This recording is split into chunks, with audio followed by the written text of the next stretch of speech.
Hello friends. Previous video में हमने कबीर दास जी के साकिया और सवद को पढ़ा। अब हम पढ़ने जा रहे हैं ललद्यद कवित्री जी हैं, उनके वाक। ललद्यद जी के वाक पढ़ने जा रहे हैं। ललद्यद जो है एक कश्मीरी कवित्री हैं जिन्होंने वाक लिखा है। वाक वहाँ की जो है काव्य शैली है। काव्य शैली को, जो कश्मीरी काव्य शैली होती है, उसको वाक कहा जाता है। तो जैसे कबीरदास जी के साकिया हैं, सबद हैं, रसखान जी के सवये हैं, मीराबाई जी के पद हैं, उसी तरह इनके ललद्यद जी के वाक हैं।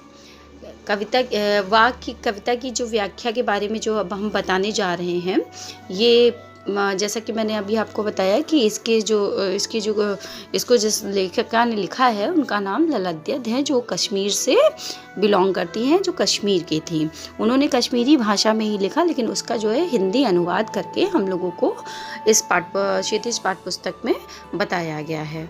तो ललद्यद जी के जो वाक हैं उसमें आपको पहला है, रस्सी कच्चे धागे की खींच रही है नाव, जाने कब सुन मेरी पुकार, करे देव भवसागर पार। पानी टपके कच्चे सकोरे, व्यर्थ प्रयास हो रहे मेरे, जी में उठती रह हूँक, घर जाने की चाह है घेरे। इसमें जो ललद्य कवित्री जी हैं वो कहती हैं कि वह रस्सी कच्चे धागे की खींच रही है ना, कि वह अपने सांसों की जो कच्ची रस्सी की जो सांस है उसको एक कच्ची रस्सी बताया, वो उसकी सहायता से वो इस शरीर रूपी नाव को, शरीर को क्या बताया है उन्होंने, किससे वो किया है, नाव से किया है, कि शरीर रूपी नाव खींच रही है मेरे सांसों की कच्चे धागे से, शरीर रूपी नाव को खींच रही है। मेरी सांसें क्या है, उस शरीर रूपी नाव को खींच रही है। जाने कब सुन मेरी पुकार, करे देव भवसागर पार। और वो कहते हैं कि मेरी पुकार सुनकर मुझे भवसागर से कब पार करेंगे ईश्वर, ना जाने वो दिन कब आएगा। पानी टपके कच्चे सकोरे, व्यर्थ प्रयास हो रहे मेरे। कवित्री जी कहती है, जिस प्रकार कच्ची मिट्टी से बने पात्र से पानी टपक टपक कर कम होता रहता है, जैसे जब कुम्हार घड़ा बनाता है, जो बर्तन बनाता है सकोरा, उसको कच्चा बना के रखता है, छोटा सा बर्तन, उसको सकोरा कहते हैं। वो जब कच्चा होता है, अगर उसमें पानी भरेंगे तो क्या होगा, वो टपकेगा। तो वही कहती हैं कि कच्ची मिट्टी से बने पात्र से पानी टपक टपक कर कम होता रहता है, उससे टपकता कम हो रहता था। उसी प्रकार समय बीतता जा रहा है, प्रभु पाने के लिए मेरे जितने भी प्रयास मैं कर रही हूँ व्यर्थ सिद्ध हो रहे हैं।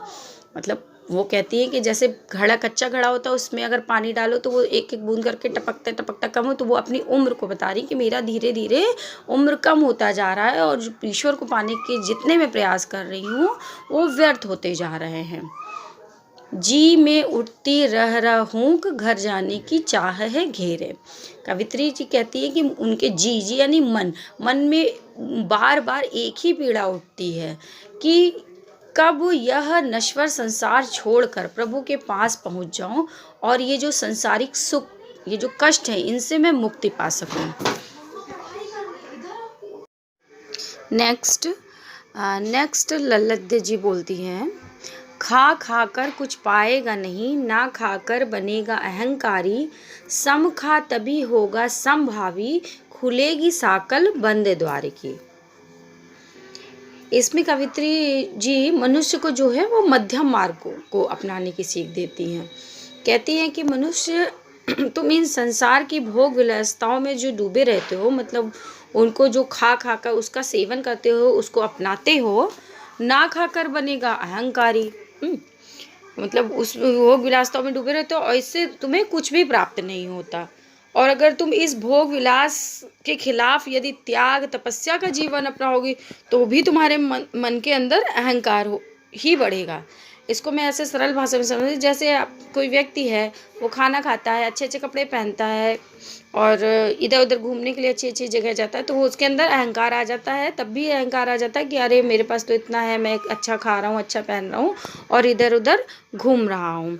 और दूसरी ओर जहाँ पे सब कुछ होते हुए भी नहीं खाता है, नहीं अच्छे कपड़े पहनता है और नहीं इधर उधर जाता है, तो तब भी उसके अंदर ये अहंकार होता है कि देखो मेरे पास सब कुछ होते हुए भी मैं सादा जीवन व्यतीत कर रहा हूँ, ना ही मैं ये पहनता हूँ, ना मैं वो पहनता हूँ, ना ही अच्छी अच्छी जगह घूमने जाता हूँ, मैं सादा जीवन, तब भी उसके अंदर अहंकार ही होता है। तो वो कवित्री जी इसके मध्यम मार्ग को अपनाने को करी कि इन दोनों से के बीच का जो मार्ग है क्या है, सम खा तभी होगा समभावी, खुलेगी साकल बंद द्वार की। तो वो कहती हैं तुम इस भोग के खिलाफ यदि त्याग तपस्या का जीवन अपनाओगे तो अहंकार ही बढ़ेगा। तुम जो है इनके बीच का मध्यम मार्ग अपनाओ, बीच का मार्ग अपनाओ। भोग त्याग सुख दुख के मध्य का मार्ग अपनाने से ही जो है तुम्हें प्रभु की प्राप्ति होगी। प्रभु प्राप्ति का जो बंद द्वार है, साकल जो द्वार है, वो बंद द्वार खुलेगा और प्रभु से तुम्हें मिलन होगा। नेक्स्ट ललद्य जी बोलती हैं, आई सीधी राह से गई न सीधी राह, सुसुम सेतु पर खड़ी थी बीत गया दिन आ, जेब टटोली कौड़ी न पाई, मांझी को दूं क्या उतर आई। कवित्री कहती हैं कि प्रभु की प्राप्ति के लिए वह संसार में जो आई थी तो वो सीधे रास्ते से आई थी, सीधे रास्ते से, किंतु यहाँ आकर वो मोह माया रूपी जो सांसारिक उलझन होते हैं, कष्ट होते हैं, उसमें वो फंसकर क्या हुआ, बीत गया दिना, मतलब वो रास्ता ही भूल गई। गई न सीधी राह, मतलब वो आई तो सीधी राह से थी, लेकिन संसारिक उलझनों में फंस कर, मोह माया में फंस कर वो अपने रास्ते को ही भूल गई। सुसुम सेतु पर खड़ी थी बीत गया दिन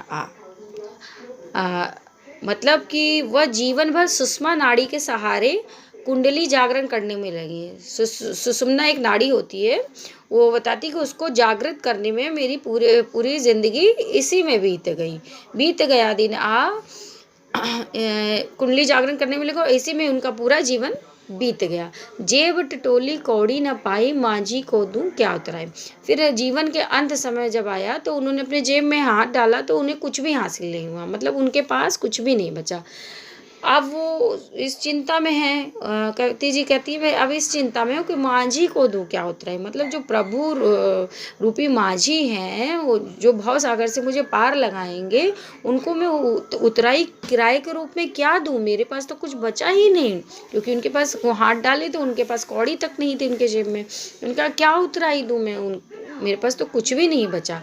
अर्थात वो जीवन में कुछ भी हासिल नहीं कर सकी जो वो उपहार के स्वरूप में या किराए के स्वरूप में वो माझी रूपी ईश्वर को दे सकें। नेक्स्ट है, थल थल में बसता है शिव ही, भेद न कर क्या हिंदू मुसलमान, ज्ञानी है तो स्वयं को जान, वही है साहिब से पहचान। यहाँ पर कहती है कवित्री जी, इन्होंने ईश्वर की सभी जगह उपस्थिति के बारे में बताया है कि थल थल में बसता, मतलब कण कण में, हर सांस में, हर स्थान पर ईश्वर है। शिव से ईश्वर, शिव ईश्वर है तो ईश्वर व्याप्त है।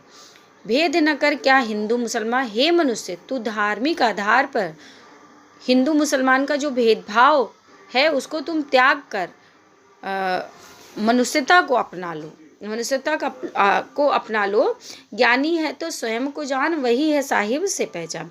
ईश्वर को जानने से पहले क्या है, वो कहती है कि अब ईश्वर को जानने से पहले तुम खुद को जानो, स्वयं को जानो, अपने अंदर झांक कर देखो, अपने आप को पहचानो, अपना आत्मज्ञान करोगे। जब अपना ज्ञान करोगे, इससे क्या होगे, वही है साहिब से पहचान, यानी इसी से तुम्हें प्रभु को पहचानने में आसानी होगी। वही ईश्वर को पहचानने का सही तरीका है। अर्थात ईश्वर ही तो आत्मा है, जो ईश्वर है वही आत्मा रूप में हम सभी के अंदर विराजमान है। तो अगर तुम अपने आप को खुद को जान लोगे, खुद के अंतरात्मा को पहचान लोगे, तो तुम्हें ईश्वर की प्राप्ति हो जाएगी, उससे आप आसानी से मिल सकेंगे।